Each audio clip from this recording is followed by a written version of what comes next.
Assalamualaikum warahmatullahi wabarakatuh. Kembali lagi bersama saya Erwin Dwiwanto. Pada kesempatan kali ini, saya akan berbincang kembali bersama narasumber. Narasumber saya pada hari ini yaitu Ibu Emelia, selaku Kepala Seksi Penguatan Daya Saing. Di sini saya akan berbincang soal hama pada ikan. Sebelumnya, apa kabar Ibu Emelia? Alhamdulillah, baik. Baiklah, sebelum memulai podcast ini, alangkah baiknya Ibu dapat memperkenalkan diri terlebih dahulu. Terima kasih. Perkenalkan, nama saya Emelia. Kebetulan saya dipercayakan sebagai Kepala Seksi Penguatan Daya Saing pada bidang perikanan. Terima kasih Ibu. Kita langsung ke soal pertama. Apa yang Ibu ketahui tentang hama ikan? Mengenai hama, kita bicara tentang hama secara umum.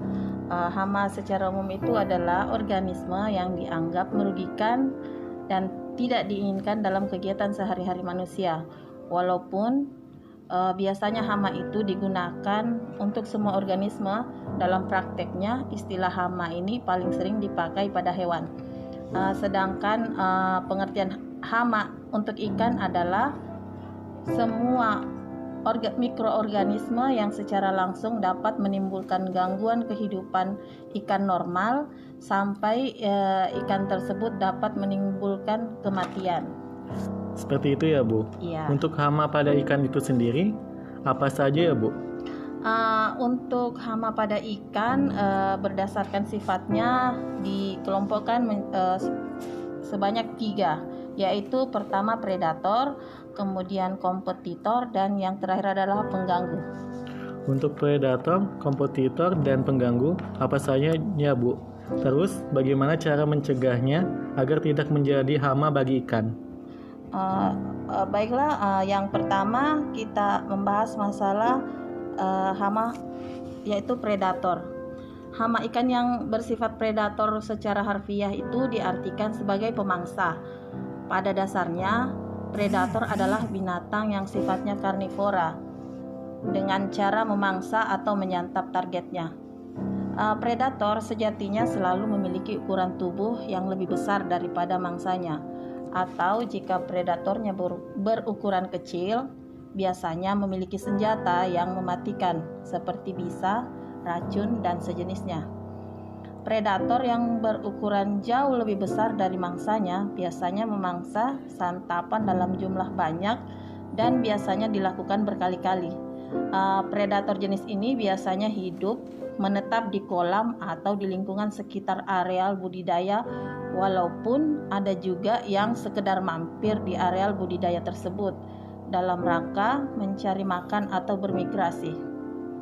Jenisnya dapat berupa ikan yang lebih besar, hewan air jenis lain, hewan darat yang beberapa jenis serangga atau insekta air. Contohnya ikan tagih, ikan lele, ikan kakap, ikan bulan-bulan, dan ikan gabus. Sedangkan untuk penanganan hama ikan yang tergolong predator itu yaitu salah satunya yang pertama itu yuyu atau kepiting. Penanganannya itu perencanaan kolam diperbaiki, menangkap, kemudian kalau misalnya sudah kolamnya terbentuk, terus ada hama yuyu, ditangkap dan dibunuh, kemudian menaburkan sekam padi pada lubang yuyu itu. Kemudian untuk yang kedua, hama ikan gabus, cara penanganannya yaitu pengeringan kolam, kemudian pemasangan saringan inlet, penangkapan langsung ikan gabus tersebut, meracun ikan gabus pada saat persiapan kolam. Yang ketiga, belut dan ular. Penanganannya menjaga kebersihan kolam, penembokan pematang, penangkapan langsung, meracun belut, ular pada saat persiapan kolam seperti pada ikan gabus. Yang keempat, burung udang. Penanganannya dengan cara pengawasan kolam, kemudian menutup area kolam dengan jaring atau memberi penghalang dari pita kaset. Kemudian ada seperti kini-kini atau ucrit atau bebeasan. Cara penanganannya yaitu menghindari penggunaan pupuk kandang berlebih atau memasang saringan pada inlet, kemudian penangkapan langsung pada malam atau mengurangi padat tebar benih dan penyemprotan minyak tanah di atas permukaan air. Jadi seperti itu ya Bu untuk predator. Ya. Bagaimana untuk kompetitor sendiri Bu? Untuk yang kompetitor adalah organisme yang menimbulkan persaingan. Dengan kata kompetitor itu kan persaingan dalam mendapatkan oksigen atau pakan dan ruang gerak. Kompetitor yang sering menyebabkan terjadinya persaingan dalam memperoleh pakan adalah ikan mujair. Karena spesies ikan mujair itu selain rakus juga mudah berkembang biak, sehingga populasi di dalam kolam akan meningkat dengan cepat, sehingga ikan budidaya menjadi terganggu, lambat pertumbuhannya, dan dapat menyebabkan kematian.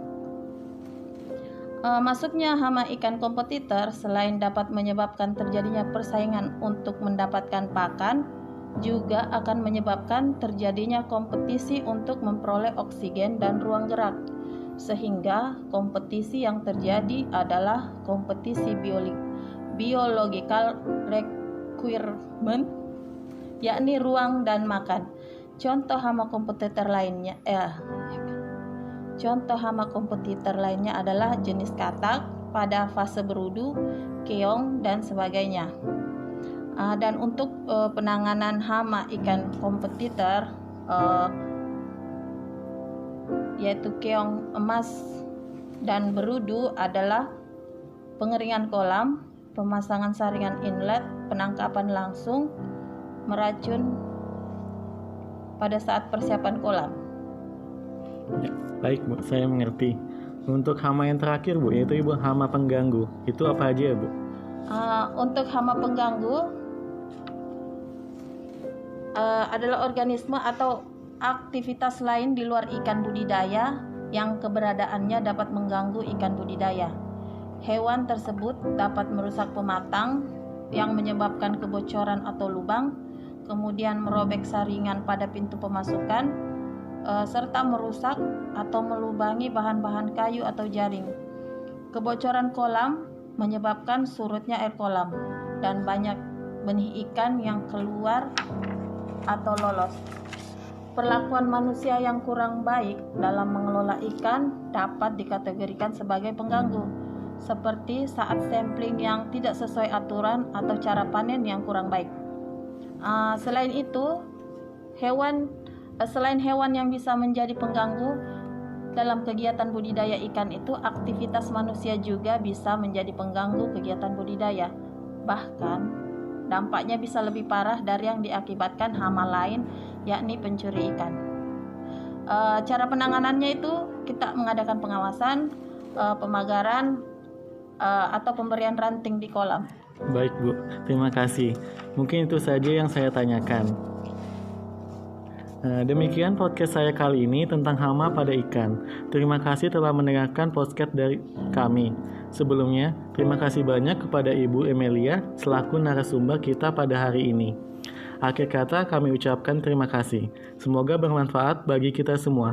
Wassalamualaikum warahmatullahi wabarakatuh. Waalaikumsalam warahmatullahi wabarakatuh.